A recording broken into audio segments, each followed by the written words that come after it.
Indian captain Rohit Sharma.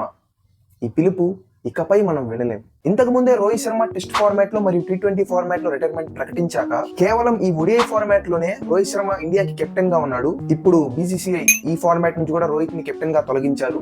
ఒక captain గా రోహిత్ శర్మ ఎన్నో విధాలుగా ఇండియన్ క్రికెట్ టీం ని ముందుండి నడిపించాడు. Indian cricket team playing approach ని మార్చాడు. ఫియర్లెస్ క్రికెట్ ఆడాలి అని తన టీమ్మేట్స్ కి చెప్పి ముందు తన ఫియర్లెస్ అప్రోచ్ ని చూపించాడు. కెప్టెన్ అంటే కేవలం చెప్పడం మాత్రమే కాదు, చేసి చూపించడం అని నిరూపించాడు. ఇండియన్ టీం కెప్టెన్ గా ఏషియా కప్స్ లో మరియు ICC టోర్నమెంట్స్ లో హైయెస్ట్ విన్ రేట్ ఉన్న కెప్టెన్ రోహిత్ శర్మ. ప్లేయర్స్ ని బ్యాక్ చేశాడు.